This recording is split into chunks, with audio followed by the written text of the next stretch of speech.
Coming up on this episode of Outlook TV, this tournament has everything. Cutting Edge's Pride Cup. And Year of the Wild Horse, a C-pop drag show, and much, much more. Hello, and welcome to Outlook TV. My name is Darren Monette. And I'm Angus Pratt. We would like to acknowledge and thank the Musqueam, Squamish, and Tsleil-Waututh nations and the surrounding nations for the privilege of filming on their traditional lands. Outlook TV is the queer news magazine program that brings you the stories that matter the most, from coast to coast to coast. Up next, we have, in Toronto with Andre, there's an artist named Grant Heaps. He's doing an exhibition with fabrics. What's it called? Where I Sit and Put on My Shoes. That sounds interesting. Yes, absolutely. Hello everyone, salut tout le monde. Today on Outlook TV, we are exploring the work of textile artist Grant Heaps. Through fabric and personal materials, his current exhibition at the Redhead Gallery in Toronto reflects on memory, time, and the meaning we attach to the things we keep. The title of the exhibition is very literal to me. I kind of like to sit and put on my shoes on a seat before I go out. I always find it a little hard to go out. I've created a world around me that's quite safe and comfortable. And then having to face things outside that little comfortable world is sometimes difficult. And so I wanted to create sort of a fantasy of where I would sit if I could sit anywhere and put my shoes on before I go out and face the world. You know, everything looked both one way and another. So there's flowers which have needles coming out of them. Everything is slightly dangerous, not overly, but has a little bit of a threat coming from, even the lovely, even the pretty. I was always obsessed by fabric even as a child. I would want to touch any fabric I saw just to feel the difference between one to another. I would if I had little scraps, I would wet them and see how that changed them, whether color came out, whether it changed the texture of the fabric when it dried. I was also obsessed with treasure and finding treasure, and so I would constantly be looking for things and I would save them. In this show, there's a piece I call Trellis, which is a white, very floaty wall hanging with pink flowers, and the pink flowers have porcupine quills coming out of the middle of them. And I found those porcupine quills at least 40 years ago when I found a quite decayed porcupine, and I saved the quills, and I still have them, and I'm begun to use them. Working for 30 years with the National Ballet of Canada has very much influenced my work. Immediately I began watching them create decoration for these costumes that were made of layers of net and thread and glitter and fabric and color, and the intricacy and the patterns it created in such a fascinating way has never left my mind. And I still think about those early days at the ballet as things that are still giving me inspiration. My favorite item in my show is probably the pansy carpet. It certainly took the most time, so the intimacy between me and those knots is quite intense. I think it took somewhere 600 plus hours. Taking on a huge project, something that I know is going to take me 2 years to finish, is a weirdly comforting thing to me. Just the process of making these things in a very quiet way, I find very comfortable. I'm at my happiest probably when I'm just sitting at my table working on whatever I'm working on. Thank you for being with us. This is Andre Tardif at the Redhead Gallery in Toronto for Outlook TV. And coming up next, we have a story that you did, Darren, on the HIM update. That's right. I went and talked to the nice people over at HIM and talked about what they're doing to help with all the gay men and their medical needs. Everybody, it's Darren here with Outlook TV. I'm in downtown Vancouver, and I'm here to talk to the good people at the Health Initiative for Men, HIM for short. I think men's health care is really important, and we need to know a little bit more about it. So come with me. We'll find out by asking all the good questions, and we can both learn a little something. Thanks for joining us. HIM's mission is strengthening the health and well-being of gay, bi, queer men and gender diverse people. So our objective has always been to build bridges and make connections between our communities and locally available healthcare services. So when you come to the Davie Health Centre and you've got, something itching and burning, you absolutely come to us and we will make the connection between you and a health partner who is the most appropriate. Much like women, actually gay men need to work on being proactive. Talk about your health with your primary care provider. If your primary care provider doesn't work for you, find another one. Come to our clinic, ask questions, talk to your friends. The difference between HIM, Health Nation for Men, and your local clinic that you might go to is that we are specifically for our community of gay, bi, queer men, and gender diverse people. So we do STI testing here at our clinic, and it is run by a group of very wonderful nurses at Vancouver Coastal Health, and they are very kind, very friendly. But we are also very queer competent when it comes to providing health care. So our STI clinic can be anonymous and you can get testing that is confidential. And we have nurses who are very understanding about the many different ways that queer people have sex. The ultimate goal is to continue to give back to our community and expand on who we're giving services to. So we have an objective over the next 5 years to create a primary care clinic that will serve not only gay men, but will actually center trans people, two-spirit people, and people who just need longitudinal attachment to healthcare. For Men is a volunteer-run organization, and without volunteers, we can't do anything. So if you would like to volunteer as a person to help us do outreach, or as someone who helps us pack condoms, put condoms to little boxes so that our community has free condoms, you can reach us online and get in touch with our volunteer staff members. You can also just have fun spending time with us as a volunteer because we really appreciate you. Thanks again to all the good people here at the Health Initiative for Men. If you want more information, you can go to checkhimout.ca. I'm sure that'll answer a lot of your questions. If not, you can give them a call. Again, thanks for joining us. I'm Darren for Outlook TV. That was interesting. Come on back, we have way more for you. Yes, stay with us. Hey, my name's Ko. I'm the founder and lead organizer of This Tournament Has Everything, and you're watching Outlook TV.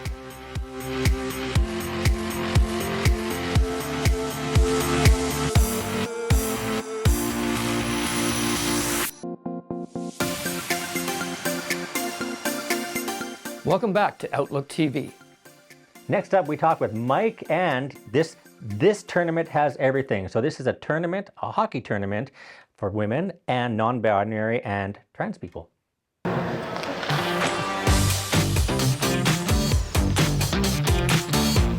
Today is the 4th annual This Tournament Has Everything Hockey Weekend. So we have over 126 players from all over North America, including the UK, here gathered to play on 8 teams at the Sunshine Coast Arena. So this tournament is for women, trans, two-spirit, non-binary players. We really encourage, inclusivity in the sport. Tournaments like this have been huge for me. I played hockey up until I was 15, and then I came out and transitioned, and I felt like I didn't have a place in sports anymore until I found tournaments like this and communities. Back home, for me personally, I felt like I've changed a lot of the community, the hockey community that I'm in personally, just by being myself and being out and being, happy, and I think that's changed a lot of people's perspectives on trans people in sports. In the UK, we don't really have the capacity to host events like this or LGBT hockey, and that's why I came all the way over here, just to get the experience. I genuinely believe that hockey is a really valuable space for LGBT folks, simply because it's where you can be safe. It is a contained, controlled environment. You can build a community. Even just showing up today, met so many lovely people and been welcomed, so welcomed to the community. There's so many little Easter eggs all weekend long to find, from rinkside mullets to community painting to crafts for kids. Everybody's welcome here. I've been here for 4 years on the coast, and I've never seen as many bodies. We sold out of all of our merch, all of our alcohol, all of our food. You know, we donate 100% of the proceeds from the bar to the Sunshine Coast Youth Outreach Program, so we really try to be integrated in communities, so it's really nice to see that reciprocated support by people showing up. So we partnered with Alphabet Sports Collective this year, and their motto is, if you're in hockey, stay. If you left hockey, come back. And if you haven't tried hockey, give it a go. And I really love that. It's really resonated throughout this weekend. So yeah, I mean, encourage people to come out. For young people that LGBTQ that want to play hockey, do it. It may seem daunting, but reach out. There will be a community near you, especially in North America. It's so worth doing.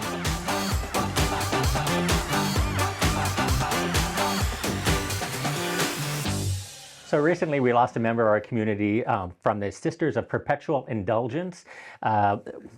Sister Diversity Reigns. Yes, so today we're going to do an encore presentation of Dan Werther and the Sisters of Perpetual Indulgence at their manifestation. We're here to meet the Vancouver Sisters of Perpetual Indulgence. They're part of BC Culture Days events, and today we're going to get to know them a little bit more and find out why they're sisters, what the sisters' mission is, and what their calling is. So let's get up close and personal with the Vancouver Sisters of Perpetual Indulgence. Back in 2010, when I was walking on the streets of Davie Street, I saw the sisters for the first time. And a leap of joy happened in my heart. But what really got me into being a sister was once I understood the spirit of the sisterhood, that was a worldwide communion, and that came out of the gay community, the LGBT community. So I said, my goodness, what can be more significant for me than to be a witness of joy in a world which is so desperate for it. I was standing with Sister Petunia and some of the other sisters, and I said, my God, I'm actually having fun doing this. I could do it. And so I thought about it, and the words kept going through my mind. I like people, to like one another, to accept diversity. That's where I got my name from. The more diversity I can accept, the more diversity other people can accept. I decided on my 70th birthday, I was going to give myself a birthday gift. I was going to pledge to become a nun. And I did. And here I am today. I am a nun, fully professed, love serving my sisters, love being part of an organization that makes such a difference for so many people. And that's why I became a nun. I was called. Why I joined the sisters was I was always joining community groups and doing a lot of volunteer work looking for my place. And all of them just felt, I'd be in a lot of groups that were no gay, queer people at all. Or if they were, very separated. I find with the sisters, we're all of the community. We're not just gay or lesbian or queer, we're everyone. And so I felt like when I found the sisters, I found my place. And I didn't join right away because I thought it was just gay men. Yeah, I thought it was just male identified. And then when I found out I could be a big old queerdo with you guys, then I joined up. Being relatively new to the area, I hadn't actually heard of you folks before, so this has been really eye-opening. And it's, I'm really excited actually to be along and to have seen the transformation into the outfits, but also just to learn about kind of your culture, if you will. We are the Sisters of Perpetual Indulgence, and you're watching Outlook TV. And we have to take another short break. Yeah, more stuff coming up.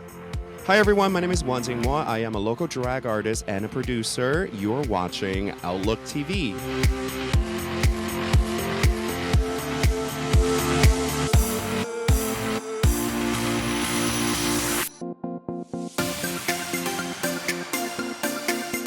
Welcome back to Outlook TV. And up next is another story by Darren. So I was lucky enough recently to talk to the cool people at the Cutting Edges. That's a gay hockey team. They had a tournament recently. They brought up some people from Seattle. It was quite the deal, actually. Very, very cool. Hey, it's Darren here with Outlook TV. I never thought that I'd be holding a press release, especially not one from NHL, talking about the Pride Cup. So Seattle's Pride Hockey Association is up with the Vancouver Cutting Edges. They're having their own heated rivalry here on the ice. It's going to be a weekend of fun. I'm glad you're with us. Let's go in and talk to some people and find out what's going on.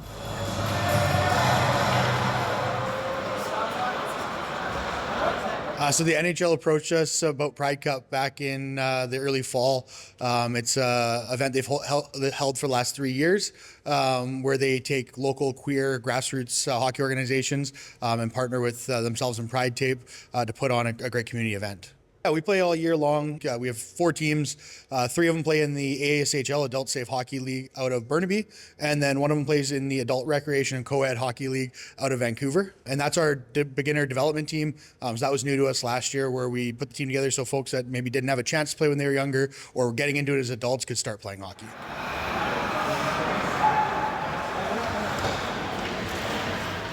Since Heated Rivalry launched there, we've just seen a spike in interest in our organization, and we've heard the same from organizations all across North America like ours.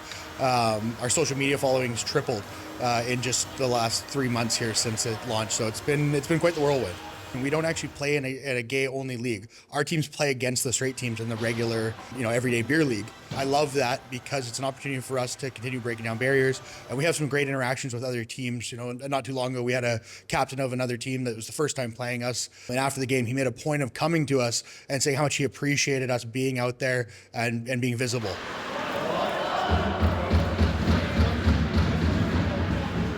Yeah, well, we are thrilled to be invited to the NHL Pride Cup and playing with our teammates and friends up in Vancouver. We've been really close partners of the organization out here for quite some time. And as a young organization ourselves, we just were founded in 2019. It's been such a thrill and a ride to see how much momentum and players and attention our sport and our group has gotten. Folks can support our organization through a number of ways, whether it's coming out to watch one of our events, participating, donating to our organization. There's so many different ways to support our group.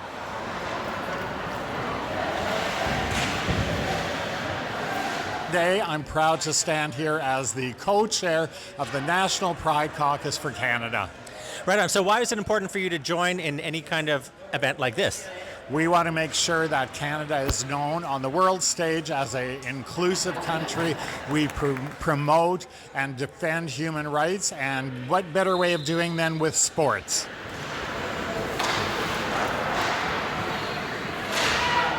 So we're always looking for new players to join our league. We have various levels, so don't be intimidated if you haven't been on the ice in years. A lot of us stepped away from hockey for 5, 10, 15, in some cases 20 plus years. And some people are just starting it as adults, so there's a spot for everyone. So reach out to us and we'll help guide you into a spot.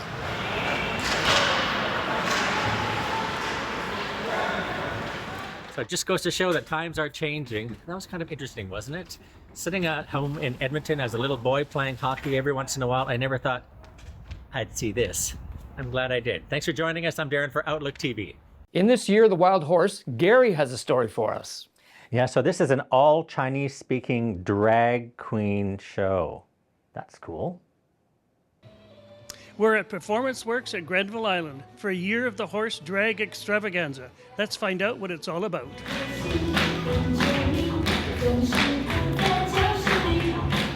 Tonight, as part of the Lunar Fest celebration, we are putting together a all Chinese language pop drag show at the lovely Performance Work at Grenville Island. And we are very excited because there seem to be a lot of people coming.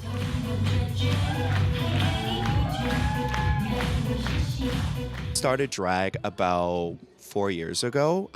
Immediately, me and a few of my friends who are thankfully in the show tonight, we were getting together one night. We were at Junction. It was empty. And we just asked the DJ, can you play this Mandarin song? Can we play this C-pop song? And we were dancing in full drag. And there's no one in the audience. But that was what inspired me to put together a show, because I looked over on the internet, there's no C-pop drag show in North America at that moment. I'm not sure if there's any more now.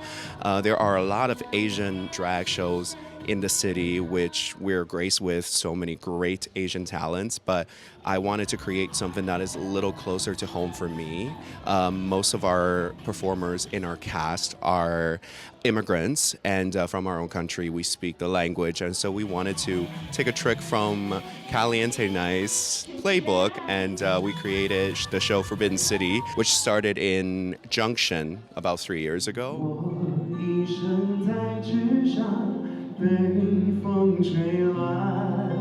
I would say C-pop is incredibly influenced by a lot of different pop music you can hear around the world, but also has this unique tone to it. We're very emotional. We love a good ballad. We love a love song, and we love cutesy little things, but we also like fierce music. So you can hear a lot of Western influence. We can hear a lot of influence from J-pop and K-pop, and obviously the language itself, we have our own culture and we have our own music, and when we bring that as in a fusion, that can create something very fun. One in our cast tonight, Yuan Yang, is a new king, but is like pushing all the envelopes.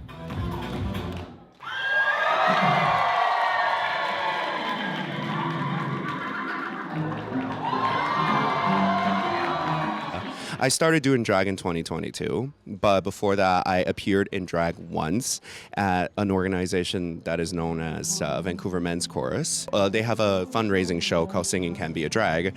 That's where I started, just like dabbling in, trying to play with it.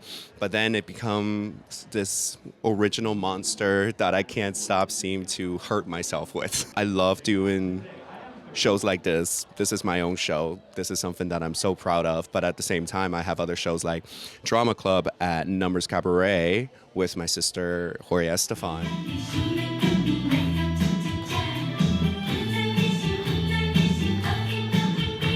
From Vancouver, this is Gary Wolfeeder for Outlook TV. Well, that's all the time we have for this episode of Outlook TV, but we will be back. Be sure to check us out on social media, and we're always looking for new volunteers. That's true. Thank you so much for joining us. I'm Darren Monette. And I'm Angus Pratt. Stay fabulous, Canada.